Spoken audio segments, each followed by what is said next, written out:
என்னோட பேர் பானு நாராயணஸ்ரீ. என்னோட நேட்டிவ் தென்காசி. அனைவருக்கும் என்னுடைய பணிவான வணக்கங்கள். மங்கையராக பிறப்பதற்கே நல்ல மாதவம் செய்திட வேண்டும் அம்மா என்ற கவிமணியின் வரிகளில் தொடங்கி மகளிர் தினத்தின் சிறப்பு நிகழ்ச்சியாக அவளுக்கென்று ஒரு அங்கீகாரத்தை கொடுத்து அவளின் உலகம் என்ற தலைப்பில் பேச பெருமிதமடைகிறேன். அவளின் உலகம் அவள் படைக்கும் வண்ணமாக இன்றைய சமூகம் அவளுக்கு இடம் கொடுத்திருக்கிறதா என்று கேட்டால் கேள்விக்குறிதான். ஆணும் பெண்ணும் சமம் என்பதை இவ்வையம் மறந்துவிட்டதோ என்னவோ. ஆனால் அன்றே பாரதி சொன்னார், ஆணும் பெண்ணும் நிகரென கொண்டால் அறிவில் ஓங்கி இவ்வையம் தலைக்கும். ஏட்டையும் பெண்கள் தொடுவது தீமை என்று எண்ணி இருந்தவர் மாய்ந்து விட்டார். வீட்டுக்குள்ளே பெண்ணை பூட்டி வைப்போம் என்று விந்தை மனிதர் தலை கவிழ்ந்தார். பட்டங்கள் ஆள்வதும் சட்டங்கள் செய்வதும் பாரினில் பெண்கள் நடத்த வந்தோம். 8 அறிவினில் ஆணுக்கிங்கே பெண் இளைப்பிள்ளைக்கான் என்று அன்றே பாரதி கூறினார்.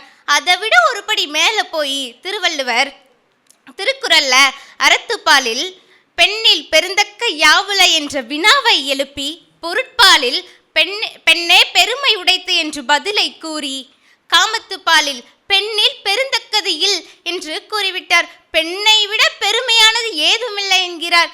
அவ்வளவு சிறப்பு மிக்க நாம் நம்மளுடைய உலகத்தை படைக்க தயங்குவது ஏன்? இந்தியாவில் 140 கோடி மக்கள் தொகை, அதில் 70 விழுக்காடு பெண்கள்.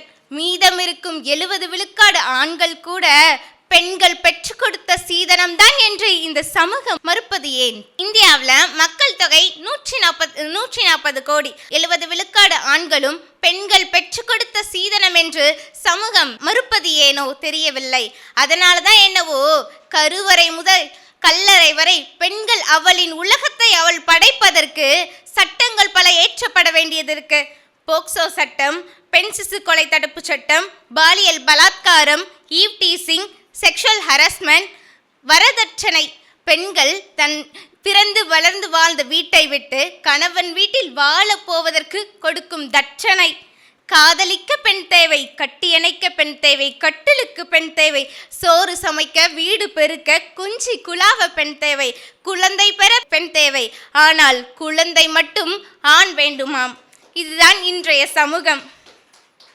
நான் ரீசெண்டாக பார்த்ததில் பர்வீன் சுல்தானா பேராசிரியரோட பெண் சுதந்திரம் பற்றி ஒரு ஆடியோ கேட்டேன். அதில் அவங்க ஒரு வரி அற்புதமாக சொல்லியிருப்பாங்க. அதாவது, ஒரு பெண் தான் விரும்புவதை மட்டும் செய்ய அனுமதி கொடுப்பது பெண் சுதந்திரம் அல்ல.